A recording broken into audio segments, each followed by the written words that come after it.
1961년 필라델피아의 백화점 내 의상실입니다. 이곳에서 갓난아이 엘리에가 태어나죠. 그런데 이상하리만큼 아이는 울고 있습니다. 이때 도착해 아이의 상태를 확인하는 의사. 출산 중에 무슨 일이 있었냐 묻게 되죠. 아무 일 없는 출산이라고 하지만 아이를 떨어뜨렸냐고 되묻네요. 아니라는 대답을 듣지만 의사는 급히 앰뷸런스를 부르라고 말합니다. 아이의 팔과 다리가 부러졌다고 하죠. 그로부터 많은 시간이 흘렀습니다. 필라델피아 역으로 향하고 있는 동부선 177호 기차. 오늘의 주인공 데이비드 던입니다. 던은 필라델피아 경기장 경비원으로 일하고 있지만 현재 뉴욕에서 더 좋은 조건의 경비원 면접을 보고 돌아오는 중이죠. 하지만 창가에 머리를 기대는 순간 타고 있는 기차는 크게 흔들리게 됩니다. 그리고 큰 탈선 사고가 일어나게 되죠. 집에서 여유롭게 만화를 보고 있는 던의 아들 조셉. 채널을 돌리던 중 동부선 177호 기차에 사고 소식이 뉴스로 나오네요. 대형 사고이며 구조대의 현장 접근이 어려워 화재 진압도 힘들다는 뉴스. 이상함을 느낀 조셉은 적어놓은 메모를 확인하러 가게 되고 아빠가 탄 기차라는 것을 알게 됩니다. 한편 병원에서 정신을 차린 던. 큰 사고라고 했지만 다친 곳 없이 멀쩡하네요. 의사가 다가와 큰 사고였다며 몇 가지 질문을 하게 되죠. 기차의 어느 부분에 타고 있었는지, 객실이었는지, 자리에서 일어나 있었는지 등을 묻게 됩니다. 이때 화면에서 수술 중인 듯한 사람의 출혈은 점점 심해지네요. 그리고 병원을 걸어 나오는 던을 모든 사람들이 쳐다보고 있습니다. 177호 기차 탈선 사고의 생존자는 2명이며 던과 나머지 1명은 방금 수술을 받던 사람이라고 말하는 의사. 이 남자는 두개골이 파열되고 뇌의 반 이상이 소멸됐다고 하네요. 사람들이 쳐다보는 2가지 이유 중 하나는 이제 몇 분 있으면 던이 유일한 생존자가 되는 것, 다른 하나는 던이 털끝 하나 다친 곳이 없다는 것이라고 하죠. 아들 조셉과 아내 오드리가 마중을 나오며 함께 병원을 나서게 됩니다. 사실 던과 오드리는 사이가 소원하여 각방을 쓰고 있습니다. 뉴욕에서의 면접은 잘 되지 않았지만 그래도 그곳으로 옮길 거라 말하며 방으로 향하네요. 얼마 후 열린 동부선 177호 기차 사고 희생자 장례식입니다. 던을 제외하고 기차에 탑승한 131명 모두 사망하였네요. 합동 장례식에 들린 던의 표정은 무거워 보입니다. 차에 타려는 찰나 차량 앞에 남겨진 초대장을 보게 되죠. 어느 갤러리에서 보냈다는 것과 태어나서 지금까지 몇 번이나 아파본 적 있는지를 묻는 질문이 적혀있네요. 누가 보낸 걸까요? 그 길로 바로 경기장으로 출근한 던. 사무실로 가서 자신이 근무하던 5년 동안 몇 번이나 병가를 냈는지 알아봐 달라고 하죠. 자신도 뭔가 이상하게 생각하는 것 같습니다. 시간이 지나 찾아온 경비반장은 던이 병가를 한 번도 낸 적이 없다고 하네요. 주급을 $40로 올려주겠다 말하는 반장. 집에 돌아온 던은 각방 쓰던 오드리에게도 자신이 아팠던 적이 언제였는지를 묻게 됩니다. 하지만 잘 기억이 안 나고 한참 된 것 같다고 하네요. 일단 올해는 아픈 적이 없다고 말하는 오드리. 던은 이 집에 살았던 3년, 아니 그보다 더 오래전인 조셉이 태어나기 전, 더 거슬러 연애하던 당시부터 감기나 몸살 하나 앓은 적 없다는 게 이상하다고 하죠. 이게 어떤 의미인 것 같냐 묻지만 그저 던이 피곤한 뜻이라며 넘겨버리게 됩니다. 1974년 필라델피아 서부입니다. 엘리아는 13살이 되었네요. 팔이 부러진 채 밖으로 나가지 않고 안에만 있겠다는 엘리아. 집을 나서면 항상 뼈가 부러지는 일이 다반사로 일어나니 앞으로는 다치지 않겠다고 하네요. 엘리아의 어머니는 방에 숨어 피한다고 해결이 되지 않는다고 하죠. 모든 건 하느님이 정하신 일이라고 합니다. 친구들이 유리몸이라고 놀린다고 말하는 엘리아. 아들을 지극히 위하는 어머니는 엘리아에게 선물이 있다고 이야기합니다. 바로 그 선물은 창문 밖 벤치에 있다고 하죠. 보라색으로 포장되어 있네요. 누가 가져가면 어떻게 하냐는 엘리아에게 그 전에 가지고 오라고 합니다. 결국 엘리아는 용기를 내어 밖으로 나가게 되고 다름 아닌 그 선물은 엘리아가 좋아하는 액션 만화책 한정판이었죠. 최종화까지 다 사놨고 밖에 나올 때마다 이곳에 한 권씩 놔두겠다고 합니다. 아들을 지극히 위하는 어머니 같네요. 많은 시간이 흘렀습니다. 엘리아는 성인이 되고 현재 한정판 미술품을 판매하는 갤러리의 오너가 되었습니다. 한정판 사파를 팔고 있는 것을 보니 어머니의 영향이 컸던 것 같네요. 구매하며 4살 된 아들에게 줄 선물이라고 말하는 손님. 그 이야기를 들은 엘리야는 자신의 가게는 예술품을 판매하지 장난감을 판매하는 게 아니라며 내보내게 되죠. 이 일에 굉장한 자부심을 가지고 있는 듯합니다. 손님이 나가고 엘리야의 갤러리에 던과 조셉이 들어갑니다. 던의 얼굴을 확인하지도 않은 채 예약 손님만 받는다며 돌아서지만 던은 자동차에 초대장이 꼽혀 있었단 말을 하고 대화는 시작되죠. 엘리야는 한 번도 아픈 적이 없었다는 게 얼마나 확실한 건지를 묻게 됩니다. 기억이 잘 안 나고 확실하지 않다는 던. 조셉은 아빠가 과거 다쳤다는 이야기를 들었다고 하고 던도 대학 때 자동차 사고를 당했다는 이야기를 합니다.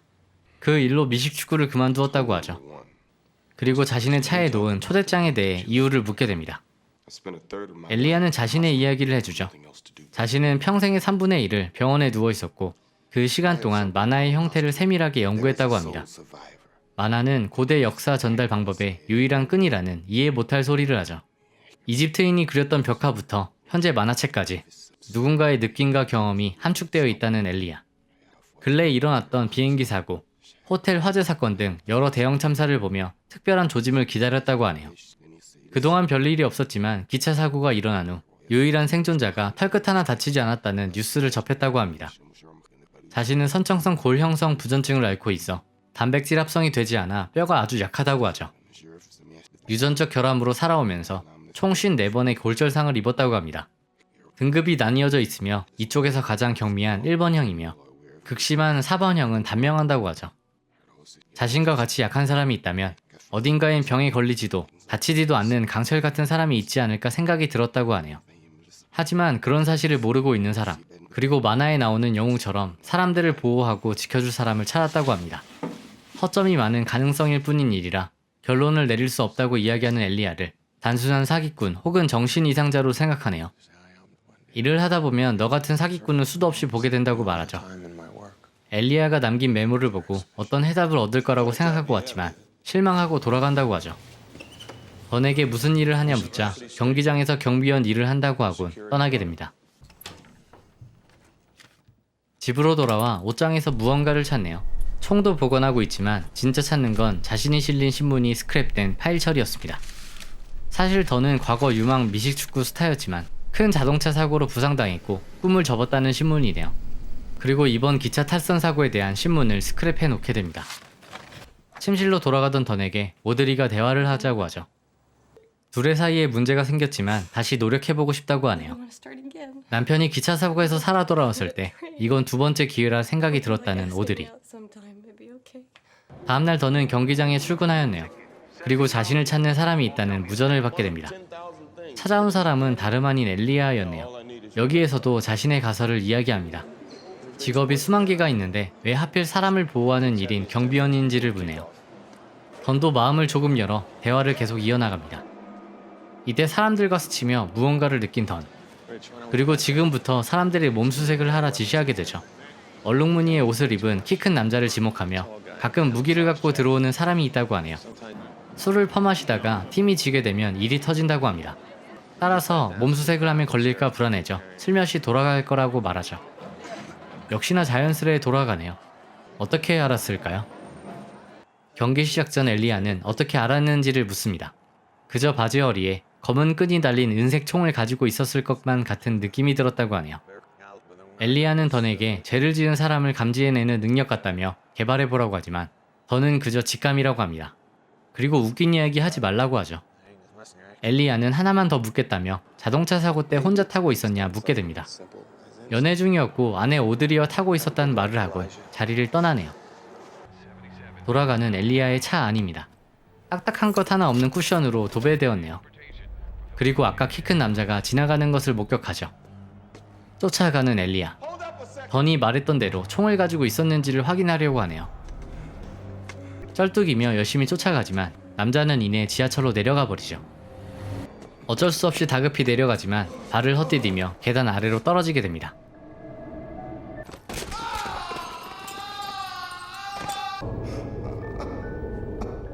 그 후 눈에 들어온 건 남자가 차고 있는 검은색 끈이 달린 은색 총이었죠.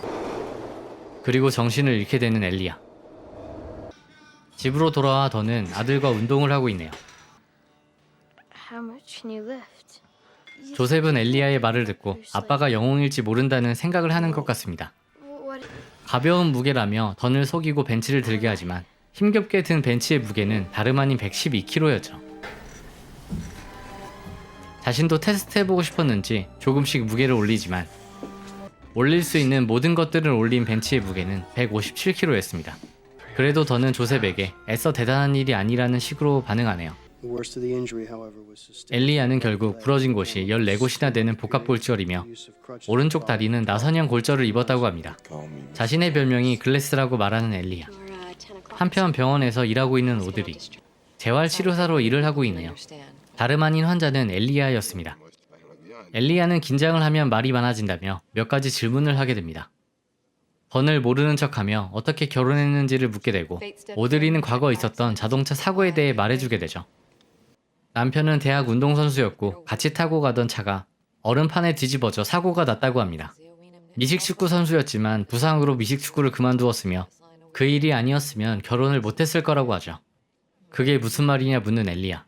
재활치료사를 꿈꾸던 자신은 상대방을 다치게 하는 미식축구 선수가 폭력적이어서 싫었다고 합니다. 남들은 이해 못할 거라고 하지만 아무튼 그 사고로 인해 둘은 결혼했다고 하네요. 던의 이름을 말하며 어디를 다쳤는지를 묻자 오드리는 남편의 이름을 알고 있는 것에 대해 놀랍니다. 엘리야도 이야기를 이어나갑니다. 737기 폭발로 172명 전원 사망, 그리고 호텔 화재 사건으로 211명 전원 사망, 그리고 기차 탈선으로 131명이 사망하였으나 털끝 하나 다치지 않은 생존자 1명.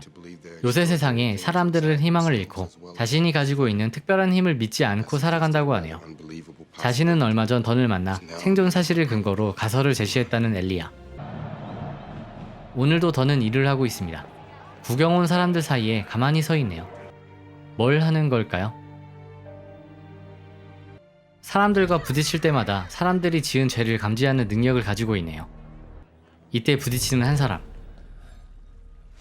화장실로 들어가 손을 씻고 쓰레기통에서 무언가를 빼내네요. 던은 이 남자를 예의주시하다가 경기장에서 마약을 사고 파는 문제가 종종 있다며 몸수색을 하겠다고 하죠. 하지만 웬일인지 남자의 몸엔 아무것도 없었습니다. 자신에게 특별한 능력이 있을지도 모른다는 약간의 생각이 들었던 것도 잠시 그저 착각이라고 생각하게 됩니다. 그리고 학교에선 아들이 다쳤다는 전화를 받았다며 동료에게 무전이 오게 되죠. 아이들끼리 단순히 싸웠나 보네요. 선생님은 조셉이 몸이 다친 일보다 정신적으로 불안하다는 이야기를 하죠. 그리고 아주 옛날 던을 병원에 보냈을 때랑은 상황이 다르다고 말하는 선생님. 이해 못하는 던에게 옛날 이야기를 하나 해주십니다. 던이 학생일 때도 선생님으로 근무하고 계셨다고 하네요. 그 당시 던은 수영장에 빠져 죽을 뻔했었다고 하며 아직도 물을 무서워하는지 다시 묻게 됩니다. 조셉은 중국 여자 학생을 괴롭히고 있는 친구를 말리려 했다고 하네요. 아빠는 영웅이니까 자신도 비슷하지 않을까 싶어 그랬다고 하지만 던은 스스로 영웅이 아니라 그저 평범한 사람이라 다시 말합니다. 집으로 돌아오지만 오드리는 던을 아는 엘리야를 만났다는 이야기를 하네요. 현실감을 잃은 환자를 보면 딱하다고 합니다. 이때 숨겨놓은 총을 든 조셉. 믿지 않으니까 보여주겠다며 아빠는 절대로 다치지 않을 거라고 합니다. 쏜다는 이야기네요. 던과 오드리는 엘리야가 마음까지 병든 사람이고 상상한 걸 이야기했다며 조셉을 설득하려고 하지만 아빠가 영웅이라는 것을 확신시하는 것 같습니다. 대학 시절 자동차 사고로 미식축구를 그만둔 이야기까지 하지만 소용없네요. 딱 한 발만 쏘겠다며 장전하는 조셉. 방아쇠를 당기면 짐을 챙겨 뉴욕으로 떠날 거라며 간신히 조셉을 설득하는 데 성공합니다. 분위기가 참 그렇네요. 다음날 던은 엘리야를 찾아갑니다. 자신은 얼룩무늬 옷을 입은 키 큰 남자를 쫓아갔고 허리춤에서 던이 말한 검은 끈이 달린 은색 권총을 차고 있었다고 말하는 엘리야. 그리고 자동차 사고로 부상을 입은 게 아니라 미식축구를 계속했으면 사랑하는 아내와의 결혼이 힘들 거라고 생각해 거짓말을 했다고 생각한다고 하죠. 그래야 유망주였던 자신이 미식축구를 그만둘 수 있었으니까요. 던이 진짜 영웅인지 아니면 그저 판단과 분석을 잘하는 힘센 일반인인지 모르겠습니다. 대부분의 권총은 검은색 아니면 은색이라며 확률이 반반이라고 말하는 던. 그리고 과거 물에 빠져 죽을 뻔했었던 일도 있었다며 이제 엘리야에게 그만 찾아오라고 합니다. 멍한 표정의 조셉. 자신의 정신이 나갔었던 것 같다며 아빠에게 미안하다 사과를 하네요. 아빠가 영웅이라 생각했던 자신에 대해 자책하는 듯 싶습니다. 한편 휠체어 탄 채로 만화책 가게에서 깽판을 부리던 엘리야. 자신의 무릎 위로 떨어진 책 하나를 보게 됩니다. 그리고 무언가 떠오르는 듯한 표정이네요. 던과 오드리는 오랜만에 분위기 좋은 식당에 왔습니다. 현재의 둘의 사이를 다시 회복할 수 있는 데이트네요. 서로가 결혼할 수 없었다 할지라도 던이 부상 입기를 바란 적이 없다는 오드리. 그리고 던의 육체적인 능력은 하늘의 선물이라는 이야기를 하죠. 집으로 돌아와서 응답기를 확인하는 던. 엘리야가 남긴 메시지가 있네요. 센츄리 만화를 보고 영감을 받았다며 영웅들에겐 모두 약점이 있다고 합니다. 병에 걸리지도 뼈도 부러지지 않지만 던은 물에 약하다며 슈퍼맨의 크립토나이트가 던에겐 물이라고 하죠. 반대로 약한 자신과 같은 곡선을 그리지만 반대편에 서 있다고 하네요. 던은 바로 사고가 났던 동부선 177호 기차에 잔해를 확인하러 갑니다. 종이장처럼 찢어진 열차들. 사람이 살아남을 수가 없는 현장을 보고 문득 과거를 떠올리죠. 학생 시절 차량 사고 이후 밖으로 튕겨져 나온 던. 정신을 차리고 차에 있는 오드리를 빼내려고 하지만 쉽지 않아 보입니다. 구겨진 문짝을 맨손으로 휘어가며 오드리를 구출하는 데 성공하죠. 이어 지나가던 사람이 와 괜찮냐고 묻게 되고 이제서야 자신은 다치지 않았다는 걸 깨닫게 됩니다. 엘리야의 집 전화가 울리네요. Hello. I've never been injured, Elijah. 던은 자신이 다친 적이 없었다고 말하게 되고 어떻게 해야 하는지를 묻자 사람이 많은 곳에 가란 이야기만 듣게 됩니다. It's all right to be 너무 오랜 시간 동안 사고 때문에 부상을 입었다는 이야기를 해오다 보니 자신도 스스로 부상을 안 당했다는 진실을 잊고 살았던 것 같네요. 엘리야의 조언대로 사람이 많은 지하철 역사에 도착하였습니다. 사람들이 부딪힐 때마다 사람들이 지은 죄악을 확인하게 됩니다. 그저 단순한 직감이고 느낌일 거라고 생각하고 살아왔지만 자신의 능력을 믿어서 그런지 더 확실하게 보이네요. 인종차별과 폭력을 저지른 남자. 술에 취한 여자를 겁탈한 남자. 점점 던이 보는 영상은 또렷해지게 되고 순간 자신의 옆을 지나던 청소부에게서도 죄악을 보게 됩니다. 한 집에 강제로 들어가 살인을 저질렀네요. 던은 퇴근하는 청소부를 쫓게 됩니다. 청소부가 향하는 곳은 한 주택이네요.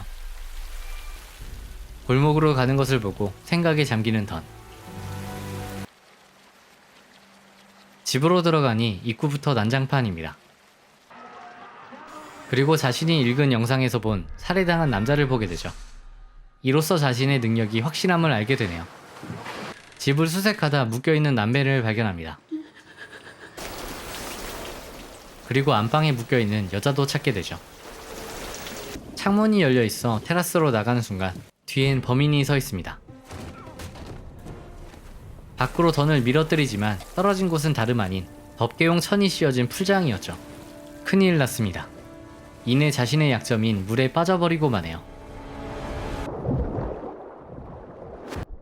정신을 잃어갈 즈음 밖에서 봉 하나를 밀어주게 되고 다행히 빠져나오게 됩니다. 자신이 구해준 남매였네요. 이해 안 되는 행동을 하는 범인. 이어 던이 나타나 뒤에서 목을 조르게 됩니다. 살고자 반항을 하지만 던의 힘은 점점 세지는 것 같네요. 범인을 죽이고 남매의 엄마를 풀어주지만 이미 숨이 다하였습니다. 다음날 아침이 되었습니다. 던과 오드리의 사이는 좋아 보이네요. 이때 내려온 조셉은 어리둥절한 표정입니다. 엘리야가 또 나타나면 경찰에 신고하라는 말을 하고 식사를 준비하는 오드리. 던은 조용히 신문을 내밀게 되죠. 우비를 입은 두 아이를 구출한 남자의 기사네요. 조셉의 말이 맞았다 하곤 엄마에겐 비밀이란 사인을 합니다. 시간이 지나 엘리야가 준비하고 있던 갤러리 오픈일입니다. 그곳에서 한 여성을 만나게 되죠. 작품을 보며 악당은 두 종류가 있다고 말하는 여자. 힘으로 싸우는 악당과 머리로 싸우는 악당으로 나뉘어져 있다고 하네요. 다름 아닌 엘리야의 어머니였습니다. 자신의 아들은 수십 번의 좌절의 고비를 겪었지만 현재는 이겨냈다며 자랑스러워하시죠. 이어 엘리야와 만나게 됩니다. 던의 뉴스 기사를 봤다며 이젠 악수할 때가 됐다고 말하는 엘리야. 더는 악수를 하며 엘리아의 죄악을 보게 됩니다. 737기 폭발 당시 라운지에 앉아있던 엘리아. 그리고 호텔에서 일한 남자에게 듣는 해당 호텔이 화재에 취약하다는 내용. 던이 탔던 동부선 177호 기차에서 내리는 모습까지. 사실 그런 사고는 모두 엘리아가 일으킨 거였죠. 뿐만 아니라 멕시코 진흙 사태, 크루즈 선박 침몰 사건 등 여러 대형 사고들까지 관여되어 있다는 걸 알게 됩니다. 엘리아는 자신의 존재의 이유를 모를 때 가장 두려웠다고 하네요. 다치기 쉬운 약한 몸으로 태어났고 자신과 반대인 사람이 있어야 균형이 이루어진다고 생각했다고 하죠. 하지만 성과가 없어 힘들어하던 찰나 마지막에 던을 찾게 되었던 거였습니다. 자신은 실패작이 아니며 악당이 될 운명으로 태어났다는 엘리아. 던을 찾음으로써 자신의 삶의 이유 또한 찾게 되었네요. 던은 경찰에게 신고하게 되고 엘리아는 경찰에 잡혀 정신병동에 수감되었단 말이 나오며 영화는 끝이 납니다. 식스센스의 감독 샤말란의 영화 언브레이커블이었습니다. 개봉한 지 20년이나 된 영화네요. 2017년에 개봉한 23 아이덴티티, 그리고 19년에 개봉한 글래스와 같은 세계관의 영화입니다. 세 편을 이스트레일 177 트릴로지라고 부르기도 하는데요. 마지막 편인 글래스까지 기대해주세요. 워낙 담는 의미가 많아 짧은 시간 내론 정리가 힘드네요. 시간이 나시면 꼭 풀무비로 보셨으면 하는 영화입니다. 이만 인사드릴게요. 오늘도 봐주셔서 정말 감사합니다. 이상 영화를 읽어주는 남자 영일남이었습니다. 영화 23 아이덴티티입니다. 친구 클레어의 생일 파티가 열리고 있네요. 다른 친구들은 즐거워하지만 적응하지 못하는 듯한 케이시. 생일의 주인공 클레어는 부모님께 케이시에 대해 이야기합니다. 반 학생 중에 케이시만 초대하기 싫었지만 나중에 SNS를 보고 상처를 받을까 싶어 초대했다고 하죠. 학교에서 문제아로 찍혀있고 수시로 가출도 한다는 소문이 있다고 하네요. 그래도 클레어의 부모님은 버스를 타고 집에 가겠다는 케이시를 태워주겠다고 합니다. 아버지가 물건을 싣는 사이 아이들 먼저 차량에 탑승하게 되죠. 이때 누군가 다가옵니다. 안에선 무슨 일이 벌어지는지 모른 채 앉아있는 아이들. 곧이어 차에 탄 건 아버지가 아닌 처음 보는 남자였죠. 결벽증이 있는 듯 손수건으로 쓰레기를 치우는 남자. 그리고 마취 스프레이를 클레어와 마르샤에게 쏘게 됩니다. 많이 놀란 듯한 케이시. 얼마나 무서울까요? 눈물을 흘리며 최대한 조용히 차의 문을 여는 순간 망했습니다. 이어 케이시마저 정신을 잃고 말죠. 어디론가 끌려가는 세 사람. 지하 벙커 같은 느낌이네요. 여기는 어디일까요? 시간이 지나 정신을 차렸습니다. 이미 두 사람은 깨어 있었네요. 밖으로 나가는 듯한 문과 화장실이 보입니다. 무슨 상황이고 왜 납치됐는지 어리둥절해 있는 사이 문이 열리며 남자가 들어오네요. 의자를 내려놓고 수건으로 닦은 뒤 앉는 남자. 확실히 결벽증이 있어 보이죠. 그리고 아이들을 훑어보곤 마르샤를 선택했다는 이야기를 합니다. 의자를 정리하곤 잠깐이면 끝난다며 마르샤를 끌고 나가려고 하네요. 저항하는 마르샤에게 케이시는 오줌을 싸라고 말하게 됩니다. 결국 마르샤는 끌려나가네요. 이내 문이 열리더니 화난 듯한 남자는 마르샤를 놓고 나갑니다. 저 남자가 자기를 위해서 춤을 추라고 했다고 말하네요. 케이시가 말한 대로 오줌을 싸게 되고 결벽증이 있는 남자에게 마르샤는 빠져나올 수 있었습니다. 심리학자 플래처입니다. 사무실에 출근한 뒤 정리를 하던 중 뉴스엔 납치 사건이 나오네요. 그리고 메일을 확인하는 플래처. 벨이라는 이름으로 도움이 필요하다는 메일이 와 있네요. 어떻게 돌아가는 일일까요? 문을 열려 하지만 밖에서 잠근 탓에 열리질 않습니다. 아까는 당황해서 비명만 질렀다며 이건 피해자나 하는 짓이라 말하는 클레어. 이번엔 온 힘을 다해 싸워서 맞서야 한다고 하지만 통찰력이 좋은 케이시는 남자의 힘을 이겨낼 순 없다고 하죠. 한 대만 맞아도 기절할 거라고 합니다. 클레어는 6개월간 가라데를 배웠다며 협조를 해달라고 하지만 케이시는 생각 외로 침착해 보입니다. 과거를 회상하는 케이시. 어린 시절의 케이시는 정말 귀엽네요. 어린 케이시에게 아버지는 사냥을 알려주고 있네요. 사이가 좋아 보입니다. 플래처 박사의 사무실에 납치범이었습니다. 그런데 스타일이 많이 달라졌네요. 의상 스케치를 한 것을 건네주는 거 보니 패션 관련 일을 하는 듯 보입니다. 플래처 박사는 스케치에 대해 굉장히 예술적이라며 칭찬을 하곤 어제 메일을 왜 보냈는지에 대해 묻죠. 이 사람의 이름이 베리인가 보네요. 하지만 베리는 패닉이 와서 보냈다며 지금은 상태가 좋아졌다고 합니다. 그런데 아까와는 딴 사람 같은 느낌이네요.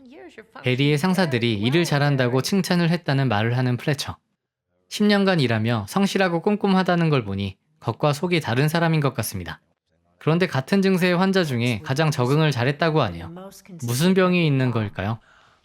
베리는 플래처가 은퇴하거나 돌아가시면 누가 자신들을 돌봐줘야 하는지를 걱정합니다.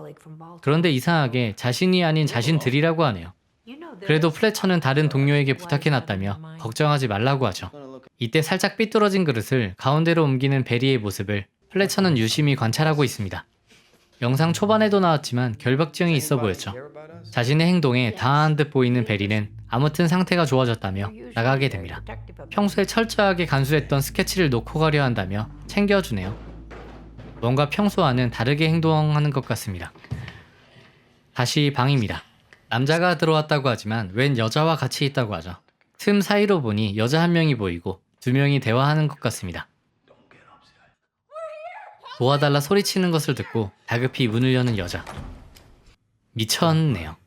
여자의 옷을 입은 남자였습니다. 그런데 이상한 점은 다른 인격이 된 것 마냥 행동하는 것이었습니다. 자신이 잘 타일러 본다며 걱정하지 말라는 남자. 도대체 어떻게 돌아가는 걸까요? 자신이 관리하는 환자의 서류를 챙겨 나가는 플래처. 집으로 가는 길에 다른 박사를 만나게 됩니다. 곧이어 열릴 세미나에 참가하려는 듯 보이네요. 플래처는 여러 개의 자아가 있고 그들은 자아에 맞춰 자신이 믿는 대로 변한다는 말을 합니다. 뇌가 자신을 방어하는 방법이라고 하네요. 생각만으로도 몸의 화학적 구조가 변한다는 이야기를 하는 거 보니 사실 납치범은 해리성 다중인격장애 환자인 것 같습니다. 그래서 행동이 달랐던 거네요. 좀 전에 있었던 남자의 행동을 보고 자신을 겁주려고 하는 것 같다고 말하는 클레어. 이때 남자가 다시 들어옵니다. 색깔마다 다른 용도의 세제를 설명해주곤 욕실이 엉망이라며 청소하라고 하죠. 결벽증이 있는 이 자아는 플래처에게 메일을 보냈던 베리가 아닌 것 같습니다. 청소하러 들어간 세 사람에게 패트리샤가 자신을 다시 일깨워줬다고 하는 남자. 먹이로 쓰기 위해 데려온 너희들을 안 괴롭히기로 약속했다고 하곤 방을 나가네요. 아까 그 여자 인격의 이름은 패트리샤인 것 같습니다. 먹이로 쓴다는 이야기는 또 뭘까요? 여러 환자들의 서류를 가지고 집으로 온 플래처. 패트리샤, 데니스, 헤드윅의 환자 서류입니다. 그 이상으로 많은 서류가 있네요. 도대체 몇 개의 자아일까요? 잠에서 깨어난 케이시.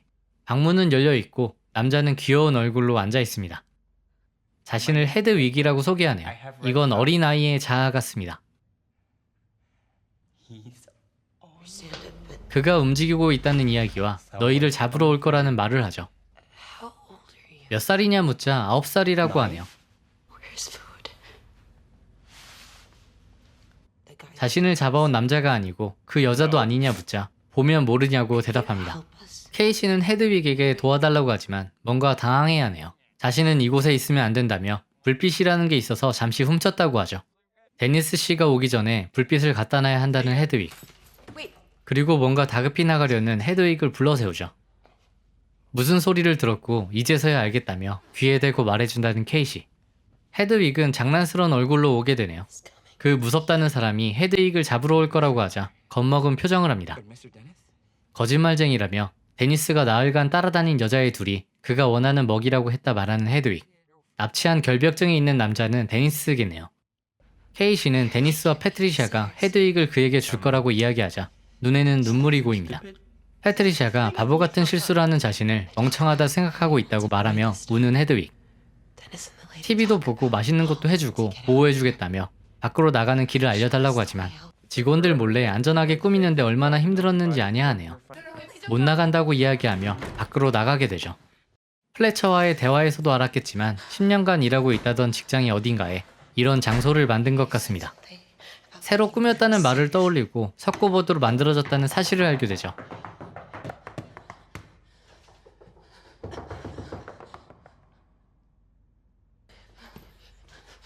그리고 하이힐로 천장을 뚫기 시작합니다.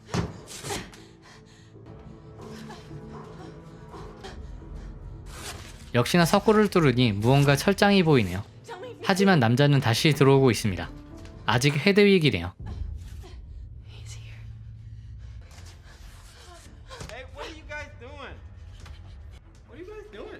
케이시와 마르샤가 옷을 갈아입는다며 문을 막는 사이 천장을 뚫고 탈출하려고 하죠.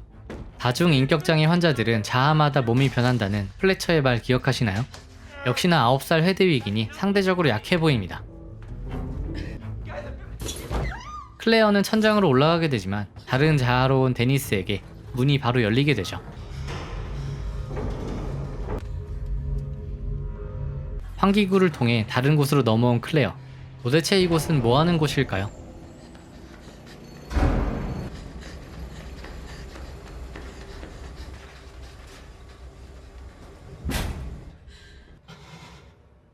근처에 있던 옷장에 숨게 되지만 이내 잡히게 됩니다. 소름이네요. Would you step outside, please? Please.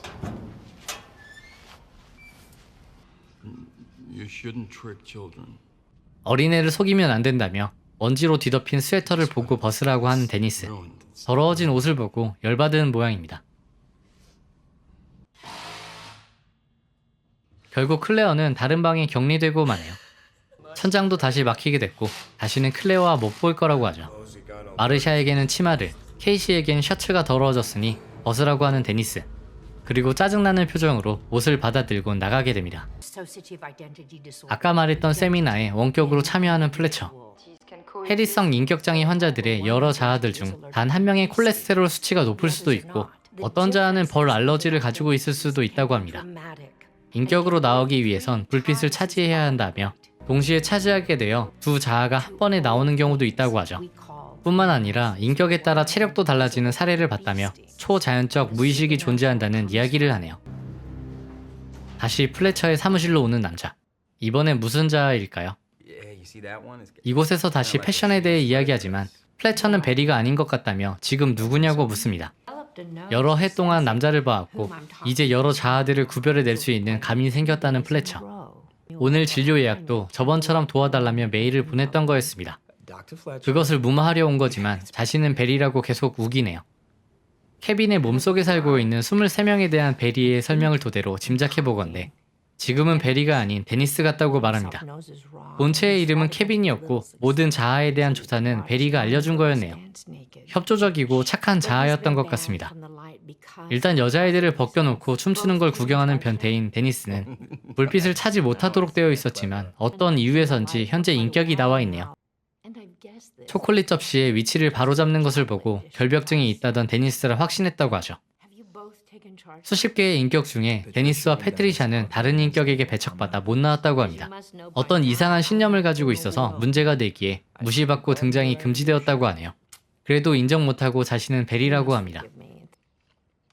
초콜릿을 셔츠에 닦아 먹음으로써 결벽증이 없다는 이야기를 하죠. Come on. 그리고 상담이 끝이 났습니다. 플래처는 같이 일을 하고 있는 제이에게 찾아왔습니다. 그리고 데니스라 의심되는 인격이 나가는 모습을 CCTV로 보게 되죠. 박사는 고의로 사무실 앞 쓰레기통을 엎어놨고 그것에 대해 데니스가 어떻게 반응하는지를 보고자 준비했었네요. 어색하게 쓰레기를 발로 차며 갑니다.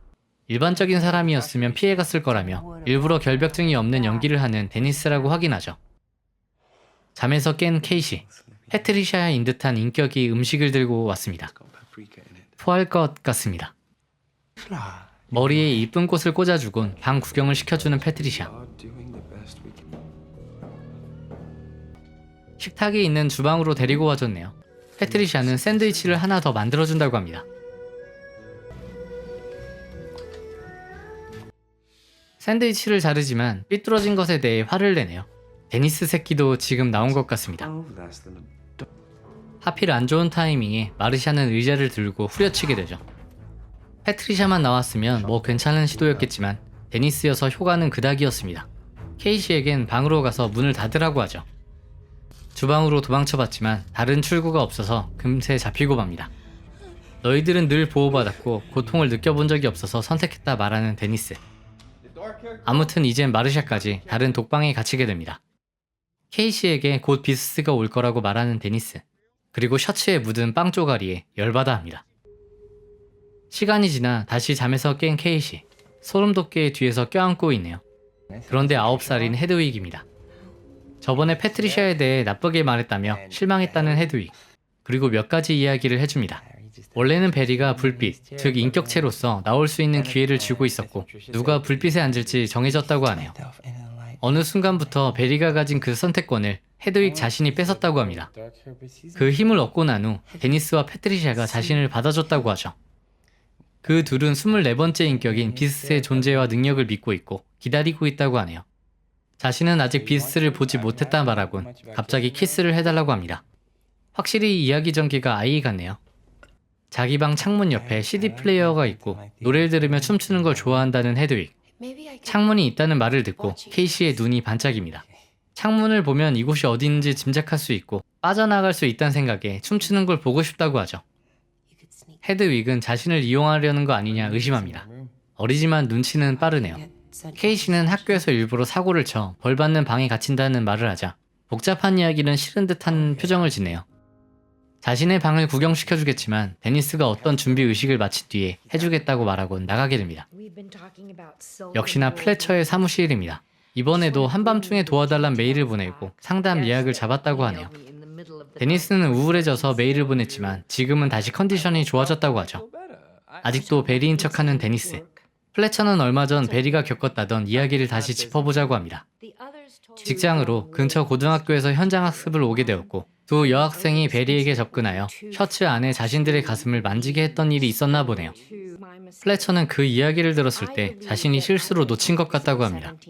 그 당시에 베리나 다른 자아들은 그 일에 대해 괜찮다고 했지만 그 일로 인해 어린 시절 학대받았던 사건이 떠오르며 억눌린 자아들, 그러니까 배척받아 나오지 못했던 인격체들이 나오는 계기가 된 것 같다고 하죠. 플래처 박사는 지금 모르고 있는 상태지만 그 일로 인해 헤드윅이 불빛을 차지할 수 있었고 데니스와 패트리샤가 헤드윅과 함께 주도권을 잡을 수 있었던 거였습니다. 그리고 과거 데니스가 다른 자아들에게 말했던 24번째 인격인 비스트에 대해 베리가 말했다고 하네요. 그저 다른 평범한 자아들에게 겁주기 위한 거라 생각하는 플래처. 데니스가 말했다던 비스트는 엄청난 신체 능력을 이용하여 맨손과 맨발로 가파른 벽을 타고 자유자재로 기어오를 수 있다고 합니다. 살갗은 코뿔소처럼 두껍고 질기다고 하죠. 그게 진짜인지 묻지만 데니스는 대답하지 않습니다. 본체인 케빈은 가끔 데니스를 필요로 했다고 하네요. 강하고 자제력 있고 빈틈이 없어서 이용당하지 않는 점을 좋아했다고 하죠. 그리고 예전처럼 케빈이 스스로를 통제할 수 있게 불러낼 수 있다고 합니다. 하지만 그랬다간 다른 자아들이 불빛을 차지하려고 싸울 테니 그런 식으로는 상처 주기 싫다고 하네요.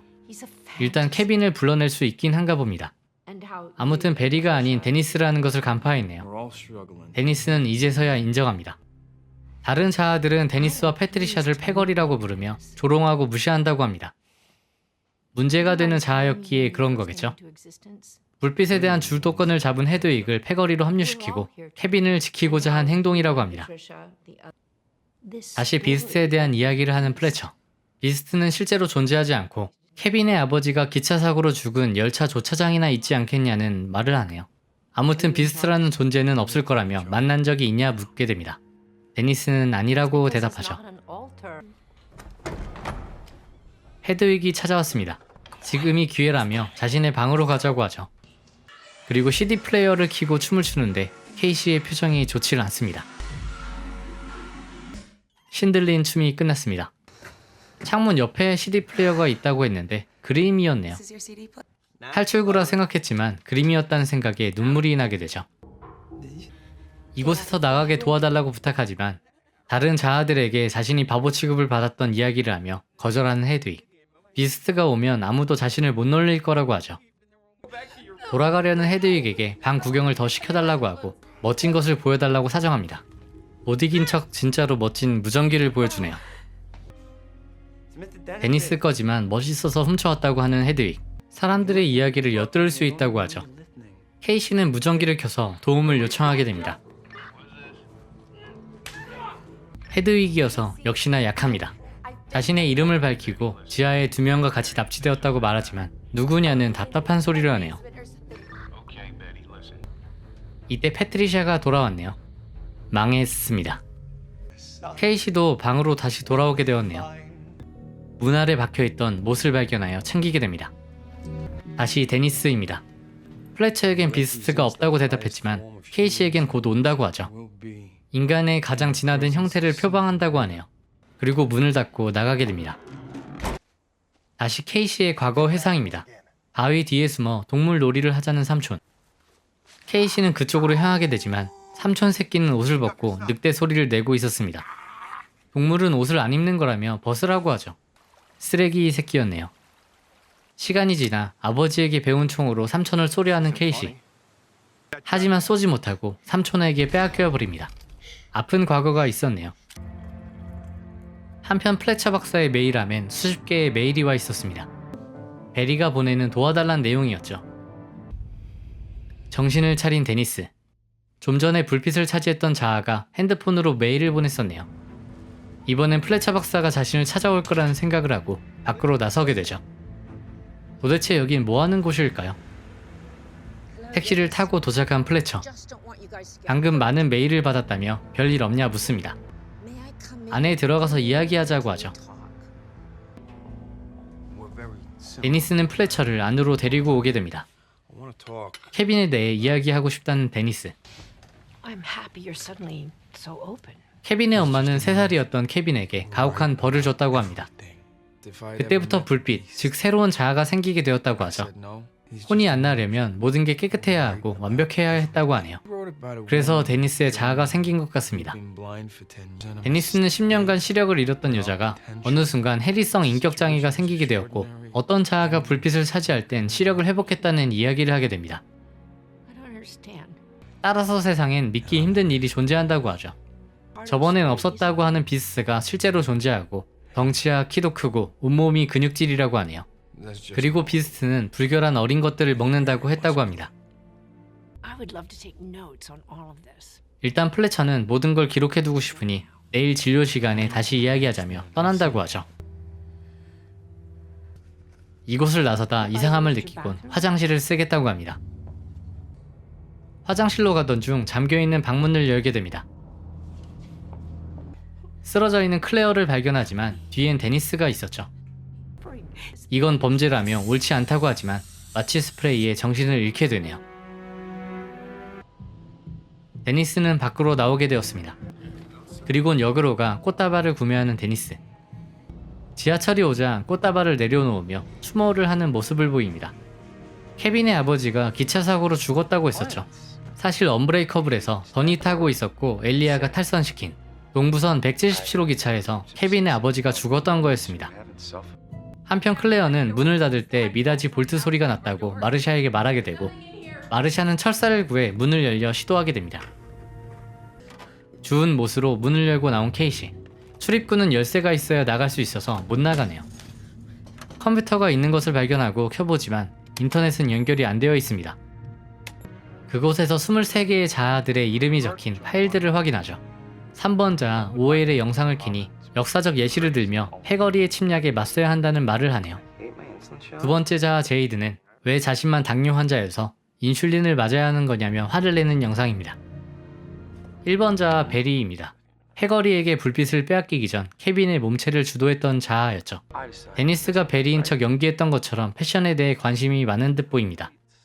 그리고 불빛에 앉히는 건 자기 고난인데 누군가 그걸 훔치고 있다고 하네요. 패거리들은 고통을 안 겪어본 대상에 집착한다며 그게 너무 무섭다 말하는 베리. 그리고 이 사이 열차 안에서 데니스는 옷을 벗고 있습니다. 이제 비스트의 자아가 나오는 것 같네요. 뭔가 느낌이 쎄합니다. 확실히 힘도 세지고 달리기도 빨라진 것 같습니다.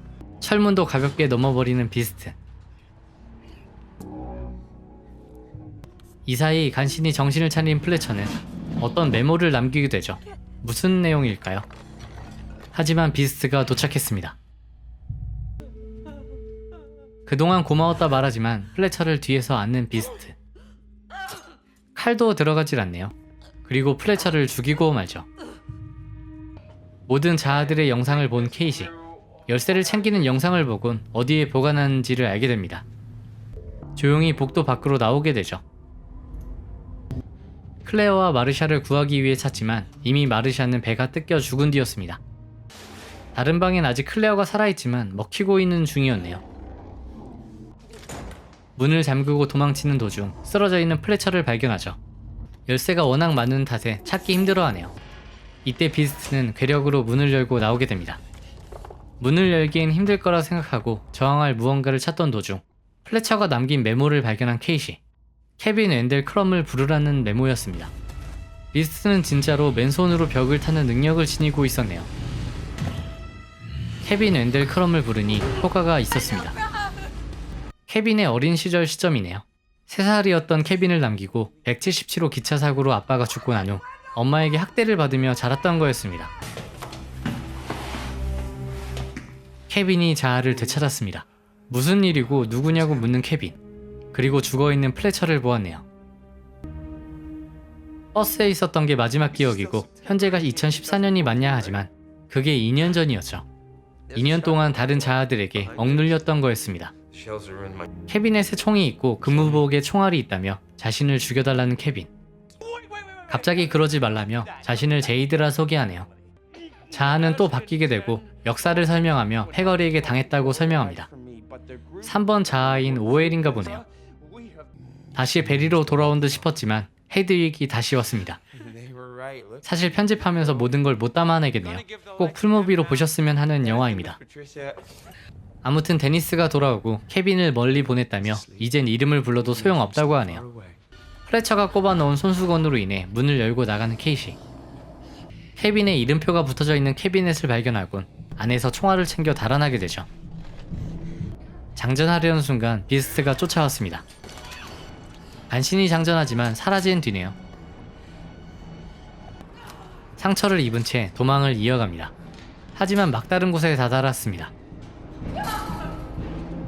이때 또 케이시의 과거가 나오게 되죠.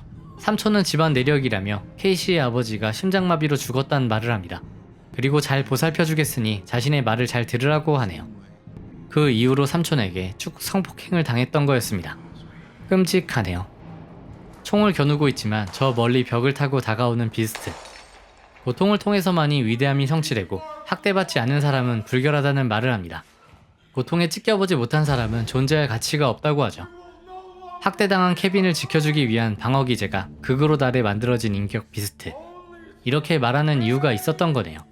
그래서 클레어와 마르샤를 납치했던 거였습니다. 케이시는 철장에 들어가 총을 겨누게 됩니다. 남은 총알은 2발. 다가오는 비스트에게 총을 쏴서 맞추는 데 성공합니다. 이제 끝난 걸까요? 하지만 역시나 비스트는 끄떡없네요. 괴력으로 철창을 휘어버립니다. 이때 케이시의 몸에 상처를 보게 되는 비스트. 그리고 학대당했다는 사실을 알게 되죠. 케이시의 심장은 순결하다며 상처 입은 자들이 더 진화된 존재라고 합니다. 그리고 어둠 속으로 사라지네요. 시간이 지나 담배를 피고 있는 남자. 철창 안에서 쪼그려 있는 케이시를 발견하게 되고 케이시는 드디어 구출되게 됩니다. 사실 이곳은 동물원의 지하였네요. 맹수들이 있는 거 보니 비스트가 여기에 근간한 것이 아닌가 싶습니다.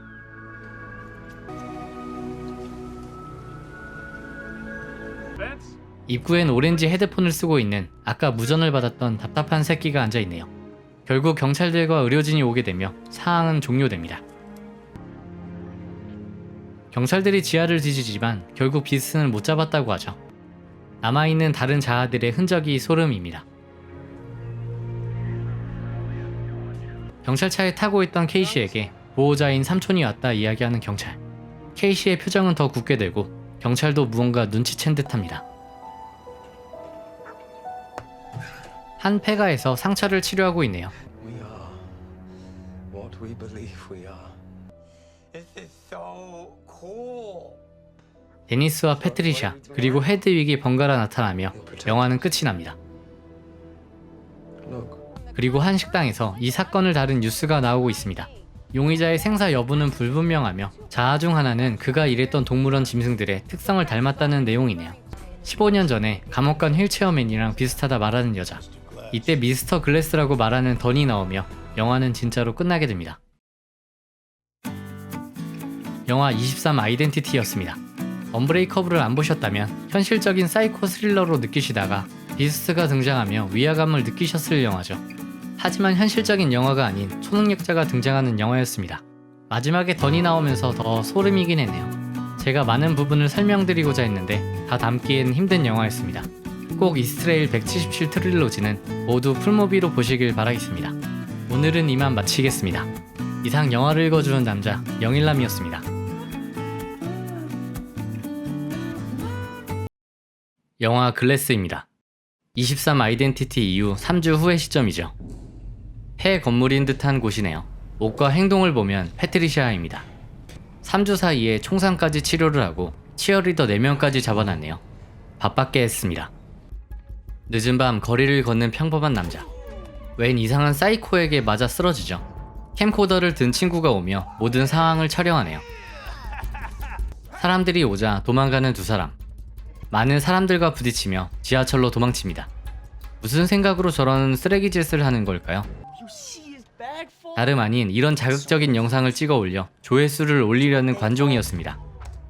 이때 누군가가 문을 열고 들어오는 소리가 나죠. 소리가 들리는 곳으로 조용히 나가는 순간 불이 꺼집니다. 슈퍼맨 펀치를 꽂으라는 친구의 말을 듣고 용감하게 나가지만 쥐어 터지고 날아가고만 해요. 우비를 입고 있는 남자. 정신 나간 친구도 알아보는 거 보니 유명한 사람인 것 같습니다. 언브레이커블을 보시고 오셨으면 아셨을 테지만 바로 던이었죠. 아들 조셉과 작은 방범 회사를 운영하고 있습니다. 조셉은 영웅인 아빠를 도와 정보를 활용하여 도움을 주는 것 같네요. 같은 배우여서 똑같이 상정했습니다. 던에 대한 뉴스가 올라와 있는 것을 확인하는 조셉. 기사엔 우비를 입고 악당을 처치하는 던에게 감시자라는 별명을 지어줬다고 합니다. 만족해하는 듯하네요. 던은 3주 전 뉴스에서 나왔던 비스트를 찾고 있는 듯합니다. 조셉은 동물원에 위치한 케이시가 실종됐던 장소, 그리고 이번에 치어리더들이 실종된 장소를 그어 삼각형을 만들었습니다. 삼각형 안엔 없을 거고 방범이 허술한 위치인 공단 지역에 있을 것 같다고 하죠. 내일 저 근처를 수색한다는 던에게 경찰들이 던을 찾고 있다며 조심하라고 합니다. 집으로 돌아온 던. 아내인 오드리가 반겨줘야 하지만 오드리는 5년 전 급성 백혈병으로 떠난 뒤였죠. 오드리에게 무언가 할 말이 있다며 말하는 순간을 떠올리네요. 떠나기 전 끝내 사실을 말하지 못한 거겠죠? 뭔가 쓸쓸해 보입니다. 다시 폐건물입니다. 지금의 인격은 9살 헤드윅이네요. 여자친구도 있었고 키스도 했다는 말을 합니다. 케이시와 사귀었다는 생각을 하는 듯하죠. 왜 자신들을 선택했냐 묻자 순수하지 않고 고통을 겪어보지 못했다는 게 이유라고 합니다. 전편에서 클레어와 마르샤도 그래서 타깃이 됐었죠. 자신이 패거리에게 빚을 주는 것이 자신에 대한 포상이라며 곧 비스트가 올 거란 이야기를 하네요. 순진한 어린아이지만 비스트에게 감화되어 있는 듯하죠. 손님을 응대하는 조셉. 사실 샤말란 감독은 카메오로 출연하여 스토리에 영향을 주는 걸로 유명합니다. 어김없이 여기에도 나오셨네요. 아무튼 산책을 하러 간다 말하는 던. 조셉은 비가 온다고 하며 내일 가라고 하지만 던은 오늘 바로 산책을 가야 한다며 고집을 피웁니다. 이때 던을 알아보는 남자. 오래전 경기장에서 봤던 것 같다며 긍정적인 생각이 자신을 바꿔놨다는 말을 하네요. 던은 별말 없이 혼자 산책을 나서게 됩니다. 어제 조셉이 알려준 곳으로 가 사람들과 부딪히며 걷는 던. 사람과 접촉하면 그 사람이 지은 죄악을 보는 능력으로 패거리를 찾기 위해서죠. 자신도 역으로 경찰에게 쫓기고 있는 터라 경찰을 피해 다니게 됩니다. 조셉과는 이어폰을 통해 정보를 계속 공유하고 있네요. 오늘은 비가 오니 그만두고 가게를 복귀할 테니 다시 계획을 짜자 말하는 순간 멀리 헤드윅이 보입니다. 헤드윅과 부딪히게 되고 치어리더들을 납치한 영상을 보게 되죠. 치어리더들도 피곤하겠네요. 붉은 흙이 쌓여있고 공장 건물 같다며 자신이 본 영상에 나온 장소를 조셉에게 설명해주죠. 그리고 조셉은 예상되는 건물의 위치를 알려줍니다. 헤드윅은 냅둔 채 건물로 향하는 던. 얘는 어디로 가는 걸까요? 노숙자들이 지내는 지하 어딘가로 왔네요. 그리고 노숙자들 앞에서 옷을 벗기 시작합니다. 연기 하나하나가 소름이네요. 비스트가 오게 되고 노숙자들은 잡아먹히게 되죠. 묶여있는 아이들. 불이 꺼지며 무언가가 다가오는 듯합니다. 비스트일까요? 이내 다가온 것은 우비를 입고 있는 던이었네요. 빠루와 괴력을 이용하여 풀어주게 되죠. 하지만 이내 비스트가 오는 소리가 들립니다. Where did it go? 전편에서처럼 천장에서 기어오네요. 괴력으로 책상을 던지는 비스트. 역시나 던도 만만치 않습니다. 다시 던에게 던지지 않고 도망치던 치어리더에게 던지네요.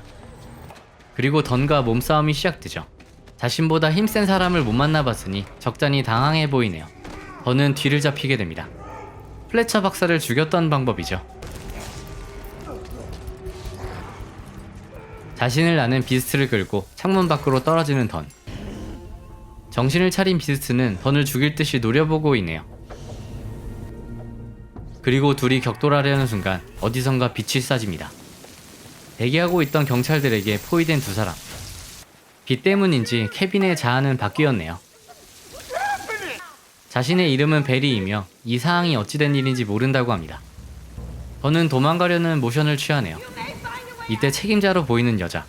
이곳을 빠져나갈 순 있겠지만 많은 경찰들이 다칠 거라며 말리게 됩니다. 자신의 이름까지 알고 있는 것에 놀라는 던. 조셉에게 괜찮을 거라며 결국 잡히는 것을 택하게 됩니다. 경찰 무전을 도청하고 있는 조셉은 던과 케빈이 레이븐힐 기념관으로 이송된다는 걸 듣게 되죠. 검색해보니 정신질환 연구소네요. 시간이 지나 던 먼저 이송되었습니다. 헤드윅에겐 아까 보았던 라이트를 비출 준비를 하며 이송되네요. 행동하는 거 보니 헤드윅 같습니다. 갇혀진 방은 CCTV로 감시되고 있고 라이트도 준비되어 있습니다. 자신을 엘리 박사라고 소개한 여자는 던에게 시설물에 대해 설명해 주네요. 던의 약점이 물이라는 것을 어떻게 알았는지 이 방엔 고압 노즐이 설치되어 있고 57,000리터의 물탱크와 연결되어 있다고 하죠. 위협적으로 행동하거나 탈출을 시도할 때 작동된다고 합니다. 자신은 과대망상 장애 전문이며 스스로를 슈퍼히어로라 생각하고 믿는 사람들을 치료하는 사람이라고 하죠. 치료 기간으로 3일이 주어졌으며 2명 전부 과대망상 환자라는 이야기를 합니다. 밤이 깊었습니다. 무슨 서류를 보고 있는 엘리 박사. 미스터 글래스, 즉 엘리아에 관련된 서류네요. 엘리아도 이 병동에 있었습니다. 몸이 마비된 듯한데 일단은 잘 못 지내는 것 같네요. 일상으로 복귀한 케이시입니다. 보면 볼수록 묘한 느낌의 배우네요. 선생님은 면담을 하기 위해 케이시를 부릅니다. 조셉이 나왔던 그 학교네요. 자신을 납치했던 패거리를 잡았다는 이야기를 듣네요. 케이시를 위탁받은 양부모님도 이 소식을 듣고 좋아했다는 말을 전합니다. 어떤 계기로 쓰레기 같던 삼촌과 떨어지게 된 것 같네요. 보급품이라며 짐을 챙겨주러 온 연구소 직원. 자신의 이름은 제이드라며 인슐린 주사를 놓쳤으니 도와달라고 하죠. 이상한 위치에 떨어져 있는 주사기. 주사기를 주워 일어나자 조명은 직원에 의해 가려지게 되고 이 틈을 노려 공격하게 됩니다. 노력했지만 실패로 돌아가게 되죠. 조명이 비칠 때마다 자아가 강제로 바뀌기 때문에 이젠 누군지도 모르겠습니다. 소름 끼치는 연기이네요.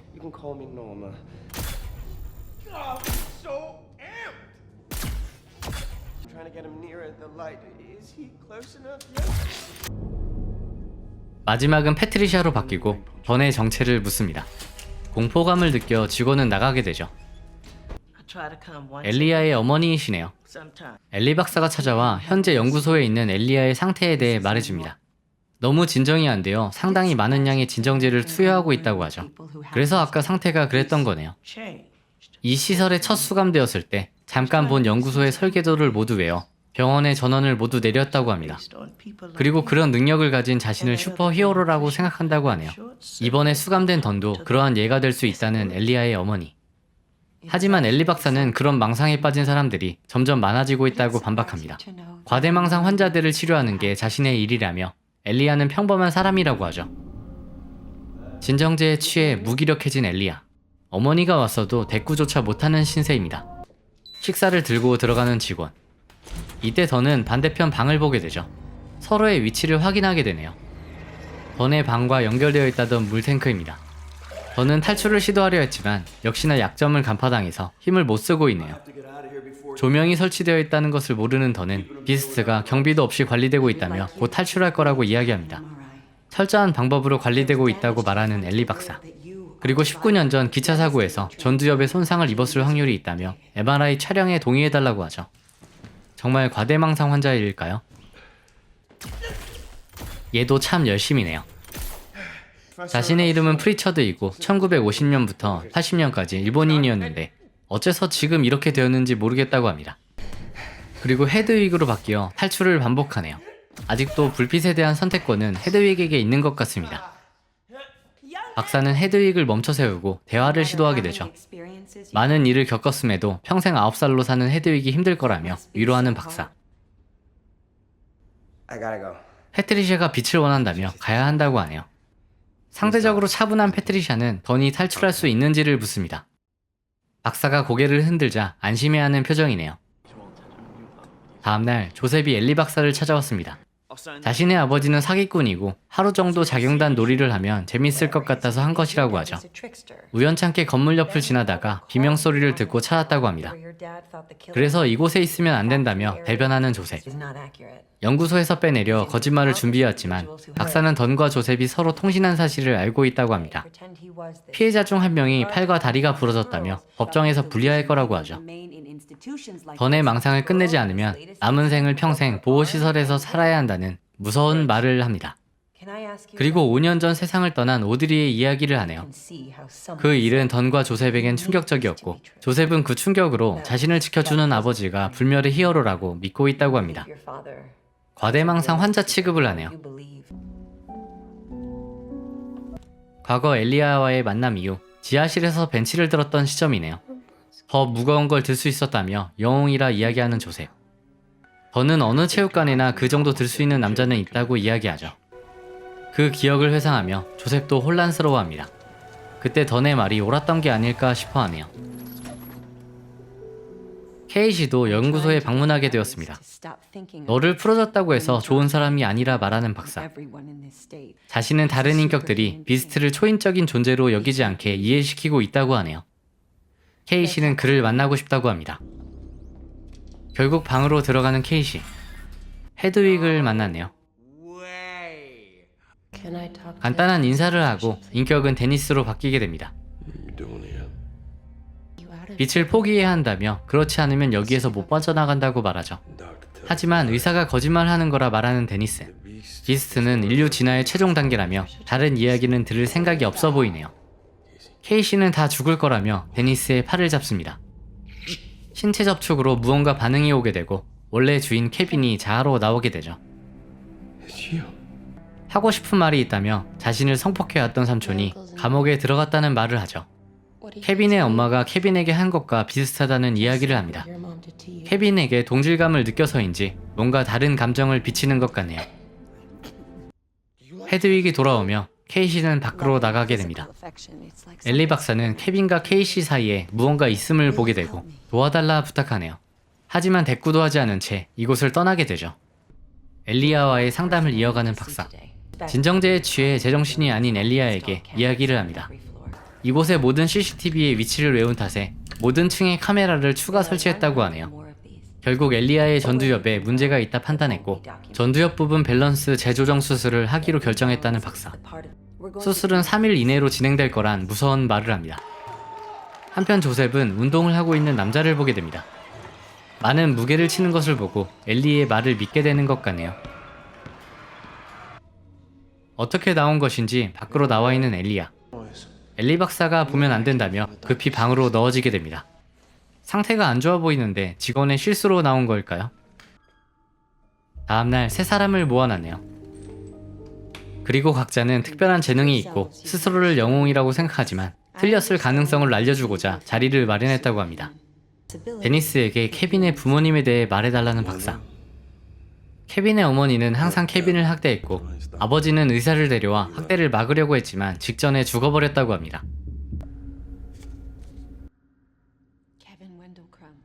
케빈의 본명을 부르게 되고 과거를 회상하며 케빈이 깨어납니다. 김나는 다리미까지 들고 오는 거 보니 웬만한 학대가 아니었네요. 케빈은 케이시가 어디로 갔는지 묻는 순간 헤드윅이 다시 나오게 됩니다. 패트리샤가 케빈이 빛을 못 보게 하라고 했다며 더 이상 케빈을 못 볼 거라고 말하는 헤드윅. 이야기에도 통하지 않자 이번엔 던과 대화를 하죠. 던에게도 정신장애가 있다며 이유가 어떤 건지를 묻게 됩니다. 과거 학교에서 물에 빠져 죽을 뻔한 건 친구들의 괴롭힘 때문이었네요. 그리고 던의 전두엽을 찍은 MRI를 보여줍니다. 전두엽에 문제가 있는 게 분명하다며 이런 사례를 많이 봐왔다고 하죠. 그리고 접촉을 통해 얻는다는 직감에 대해 묻습니다. 순간적으로 죄와 관련된 영상이 떠오른다고 하지만 그것은 눈썰미와 추리력으로 추측하는 거라며 영웅적 능력이 아니라고 하죠. 그저 특별하지 않은 일반인이라고 강조하는 박사. 조금은 설득되는 듯한 표정입니다. 패트리샤는 던에 대한 분석을 만족해야 하네요. 일반인이길 바라는 것 같습니다. 패트리샤에게도 비스트가 힘이 센 것은 그저 남성적인 인격이 발현된 것이고 벽을 타는 것은 일부 등산가들도 비슷하게 할 수 있다고 하죠. 케이시가 숨었던 구부려진 쇠창살은 100년도 더 된 쇠창살이라 자신도 렌치로 회개했다고 하네요. 총에도 맞았는데 그것도 설명해보라는 패트리샤. 매우 오래된 총과 탄약이어서 제 성능을 못 발휘했을 거라며 비스트는 특별한 능력이 아니라는 것을 계속해서 반복합니다. 던과 마찬가지로 설득되는 듯한 분위기네요. 초능력자가 있으면 사람들이 알았어야 하지만 왜 고작 3명밖에 없냐고 하죠. 다음은 엘리아네요. 컨디션 때문에 MRI 촬영을 하지 못했지만 파일 몇 가지 중에서 의심되는 것을 찾았다고 하죠. 진정제에 취해 있어서 대화가 안 되니 설득시킬 필요는 없어 보입니다. 여기에서 1부를 마칩니다. 다음 내용은 2부에서 확인해주세요. 감사합니다. 만화책 가게에 들린 케이시. 책 여러 권을 구매하고 나가게 되죠. 무얼 찾는 걸까요? 한편 구석엔 조셉도 와 있었습니다. 스스로가 미치지 않았다는 걸 증명하려는 듯 보이죠. 그리고 구석에서 책 하나를 보게 됩니다. 한 빌런의 부모가 누구인지에 대한 내용이죠. 집으로 돌아가 케빈에 대해 조사하는 조셉. 그의 아버지 클라렌스 크럼에 대해 검색하게 되고 엘리아가 폭발시킨 그리고 던이 타고 있었던 177호 기차에 같이 타고 있었던 사실을 알게 됩니다. 던을 발견할 수 있었던 그리고 패거리의 발현 동기 역시 엘리아로부터 비롯된 거였네요. 박사와의 상담 시간 이후 던은 자신이 과대망상 환자라는 것에 대해 인정하는 듯한 분위기입니다. 엘리아는 표정이 저러니 속을 알 수가 없네요. 수술실에서의 박사는 무슨 생각을 하는 걸까요? 저녁 늦은 시간이 되어서야 퇴근을 하게 되죠. 보육원에서 아이들과 놀아주고 있는 케이시. 사온 만화책을 보던 중 비스트가 보여줬던 장면이 떠오르게 됩니다. 당직을 서고 있는 직원. 소리가 나는 곳으로 향하게 되죠. 다름 아닌 엘리아의 방이었습니다. 뼈밖에 안 남은 앙상한 다리를 보며 실수로 손전등을 떨어뜨려도 다음 교대자가 올 때까지 아무도 모를 거란 말을 하죠. 방에서 나가려 한 거냐며 지금 하는 행동은 연기라고 생각하네요. 손전등을 떨어뜨리고 직전에서 잡아보지만 역시나 엘리아의 반응은 없습니다. 못 잡았으면 다리가 박살났겠죠? 자기가 제정신이 아닌 것 같다며 나가는 직원. 다음 교대자가 출근하네요. 이때 방을 나온 엘리아. 직원이 경비와 잡담을 나누는 사이 엘리아는 인터넷으로 검색을 합니다. 모든 게 연기였네요. 매일 진정제를 먹는다는데 어떻게 가능한 걸까요? 던의 별명인 감시자에 대해 검색을 하네요. 뭐 특별한 건 없어 보입니다. 그리고 케빈에 대한 서류를 열어 확인하는 엘리아. 그곳에서 케빈의 아버지의 이름과 어떤 사고로 죽었는지 그리고 그로 인해서 어머니에게 학대받았다는 사실을 알게 됩니다. 충격 먹은 듯 보이지만 기뻐하는 표정이네요. 엘리아에게 며칠 뒤에 개장한다는 오사카 타워의 잡지가 들어옵니다. 이어 케빈의 방을 열고 들어온 엘리아. 지금은 패트리샤네요. 밤 11시에 교대하는 직원은 시동이 꺼질 때면 바람이 발생하는 고물차를 타고 있다고 하죠. 그 바람을 이용해서 나왔으며 경비와의 잡담을 길게 하는 걸로 미루어 봤을 때 앞으로 3분 정도의 대화할 시간이 있다고 하네요. 아스피린을 조금씩 빼돌렸고 원래 복용해야 하는 약들과 몰래 바꿔 먹었다는 엘리아. 모든 게 연기였습니다. 빌런이 실제로 존재하는지 확인하고 싶어서 왔다고 하지만 패트리샤는 이젠 자신도 모르겠다고 하죠. 엘리 박사의 말에 어느 정도 수긍하고 있는 듯합니다. 엘리아는 만화책에 나오는 빌런들처럼 비스트가 존재함이 가능할 거라며 실존하는 것을 보여주면 내일 이곳에서 빠져나가게 해주겠다고 하죠. 박사는 모든 것을 과학에 기초하여 자신들을 과대망상 환자라고 하지만 그것엔 한계가 있다고 하네요.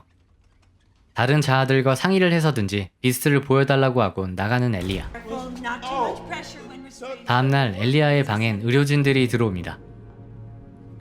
어젯밤 방을 나가는 장면이 CCTV에 잡혔다며 자신들을 속였다는 엘리 박사. 지금 바로 수술을 해야 한다는 이야기와 함께 끌려 나가게 되죠. 곧이어 수술은 시작되며 엘리아는 과거를 회상합니다. 어머니와 함께 왔지만 놀이기구가 너무 타고 싶어 혼자 타게 되죠. 이어 어머니가 와 기계를 멈춰 세우려 하지만 이미 늦었습니다. 회상을 하는 사이 수술은 끝났네요. 이제 비범한 두뇌는 볼 수 없는 걸까요? 진정제를 따로 넣지 않아도 몽롱한 상태가 된 것 같습니다. 밥을 주러 온 직원. 엘리아의 앞에 앉는 순간 목이 그어져 버리죠. 역시나 연기를 하는 거였습니다. 어제 케빈의 방을 나오고 나선 수술실로 들어가 부품을 뺐던 거였네요. 그리고 케빈을 만났던 CCTV를 조작하곤 정신 나가 보이는 영상만 찍었던 거였습니다. 그 길로 바로 케빈의 방으로 향하게 되죠. 조명을 조작하여 자아를 계속 바꾸는 엘리아. 헤드윅이 나오자 기다렸다는 듯이 조작을 멈추게 되죠. 불빛 선택권을 가진 헤드윅이어야 비스트를 볼 수 있으니 그런 건가 보네요. 수술실로 들어간 두 사람. 그리고 엘리아는 확인하고 싶었던 비스트의 존재를 보게 됩니다. 확실히 사람의 능력이 아닌 저 정도면 초능력이죠.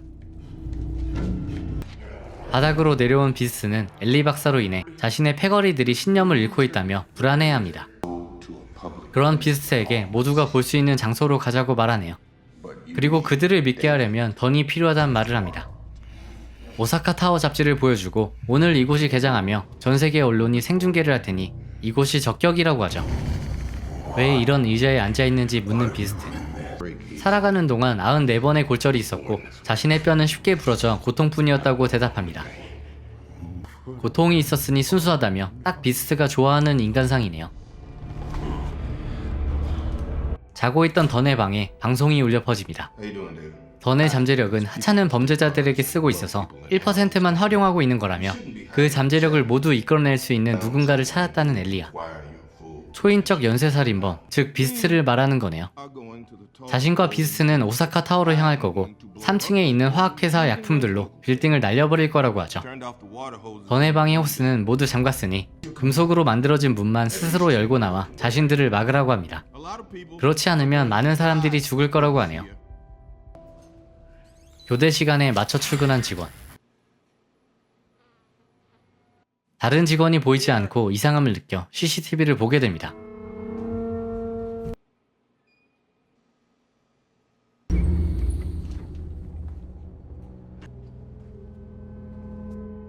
문이 열려져 있는 창고로 향하게 되고 그곳에서 엘리아를 만나게 되죠. 그리고 뒤엔 비스트가 내려오게 되고 특기인 베어허그로 뼈가 부러져 죽게 됩니다. 상처받은 이들을 위해 싸우는 비스트에게 이제야 목적을 찾은 거라며 본격적으로 나가자고 하죠. 이들을 막기 위해 철문을 뚫고 나가려는 던. 처음에는 끄떡없이 보였지만 스스로를 믿는 믿음으로써 다시 괴력이 생기게 되네요. 일반인이 아닌 영웅이 맞았습니다. 결국 철문을 뚫고 나와 빠져나오게 되죠. 자연스레 환자와 간호사로 위장해 나가는 두 사람. 이걸 속네요. 엘리아는 1층이 아닌 지하를 통해 나가자며 엘리베이터로 이동하게 됩니다. 지하로 감으로써 출근하는 직원들에게 의심을 사게 되고 바로 적발되고 말죠. 왜 허술한 1층이 아닌 지하였을까요? 이 사이 건물 밖엔 케이시와 조셉 그리고 엘리아의 어머니가 오셨습니다. 더는 창고로 들어가 자신의 물품을 찾게 됩니다. 자신의 시그니처 판초 우유를 챙기죠. 엘리 박사의 사무실에 온 사람들.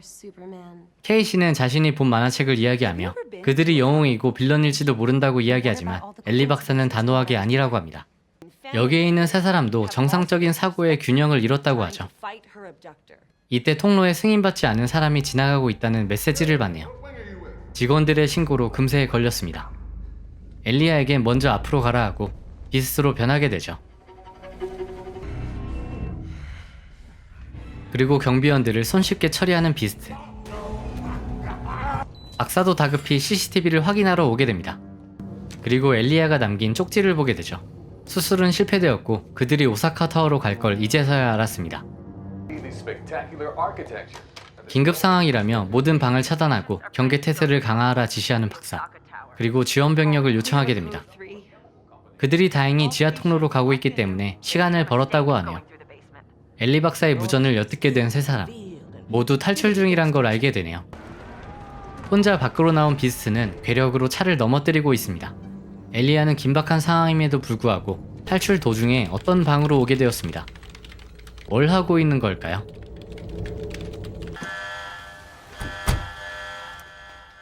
비스트는 출근 중인 여자들을 가두네요. 그리고 엘리아와 다시 만납니다.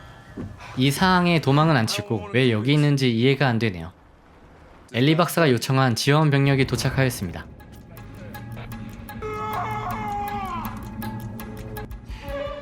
비스트로 변해 두 사람을 습격하게 되죠. 오사카 빌딩은 아직 저 멀리 있네요. 어떻게 가려는 걸까요? 이때 가족들도 나오게 되고 모두 한자리에 모이게 되었습니다. 감시자 던도 우의를 입은 채 나왔네요. 박사는 모든 환자 직원들을 남쪽 창문에 못 오도록 지시하여 이 상황을 통제하려고 하죠. 비스트와 던의 싸움은 시작되었습니다. 둘의 잠재력은 어느 정도일까요? 추가 병력도와 진압을 준비하는 사이 케이시는 해리성 인격장애라며 진압을 말립니다. 하지만 엘리아 옆으로 끌려 나오게 되죠. 둘의 싸움은 과격해집니다. 확실히 던이 더 강한 듯 보이네요. 던과 비스트를 진압하려는 경찰들. 던은 당신들을 구하는 거라며 컨테이너에 가두게 됩니다. 비스트는 결국 사람을 뜯어먹네요. 엘리 박사는 이래선 문제가 된다며 캐빈을 꺼내달라 케이시에게 부탁하게 됩니다. 그리고 던은 사람들을 구출하기 시작하죠. 비스트에게 던의 약점이 물이라며 물탱크를 이용하라 말하는 엘리아. 조셉도 듣고 온 비스트를 막아섭니다.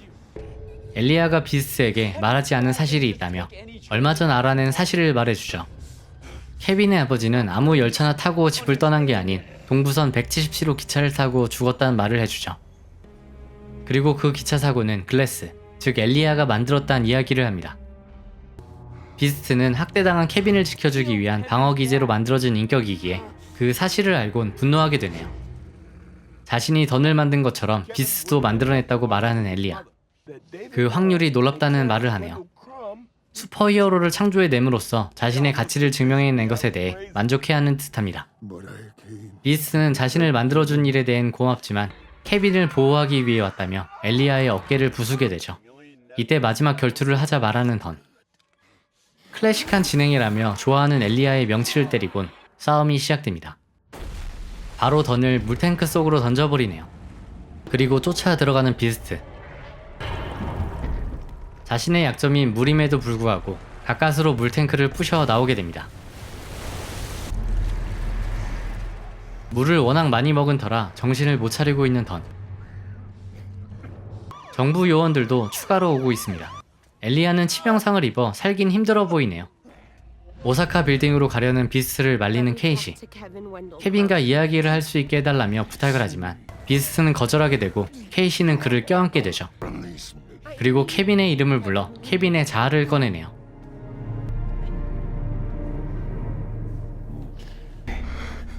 케빈이 빛을 하며 다른 인격을 통제할 수 있을 거라는 이야기를 합니다. 하지만 이내 저격당하고 말죠. 엘리 박사가 처리를 지시한 거네요. 조셉은 끌려나가게 되고 정부 요원은 힘을 못 쓰고 있는 던을 끌고 갑니다. 보여진 물 웅덩이에 익사시키려고 하죠. 손목엔 세이클로버의 문신이 있습니다. 그리고 다가와 자신의 손을 잡으라는 엘리 박사. 손을 잡는 순간 엘리 박사의 죄악이 보여지게 됩니다. 어느 한 레스토랑에서 정체불명의 조직으로 생각되는 사람들이 비밀 모임을 갖고 있습니다. 엘리 박사의 손목에도 세이클로버의 문신이 있네요.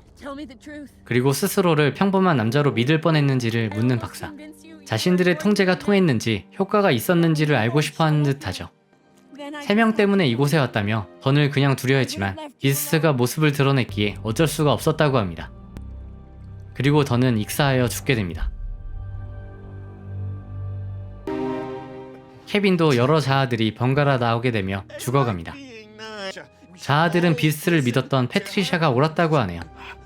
마지막엔 케빈의 자아가 나오게 되었습니다. 이제서야 케빈 스스로 빛을 줄 수 있다는 것을 깨닫게 되었고 죽기 직전까지 쥐고 있을 거란 말을 하곤 케이시의 품속에서 숨을 거두게 됩니다. 아버지의 죽음에 슬퍼하는 조셉. 아버지가 영웅이었다는 진실을 모르고 살겠죠? 안타깝습니다. Unlimited. 숨을 거둬가는 엘리야. 박사가 오며 엘리야의 어머니에게 자리를 비켜달라고 하죠. 그리고 엘리야에게 말을 꺼냅니다. 엘리야의 이론이 맞았다며 사실은 이 세계엔 영웅과 악당, 그러니까 초능력자들이 있다고 합니다. 그런 사람들이 나타날 때면 자신들이 개입하여 처리한다고 하죠.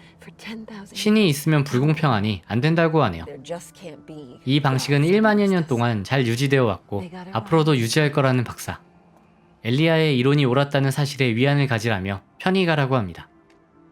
그리고 엘리야의 어머니가 오게 되고 자신은 실패작이 아니란 말을 건네며 숨을 거두게 되죠. 모든 사안은 종료되고 직원들에게 설명을 하는 박사. 모든 것은 약물에 의한 신체 중독과 흥분으로 일어난 사건이며 환자들의 사생활 보호를 위해 함구해달라고 하네요. 뉴스엔 이 세 사람의 이야기는 전혀 나올 리가 없었죠. 이렇게 해서 만년 동안 비밀이 유지된 건가 보네요.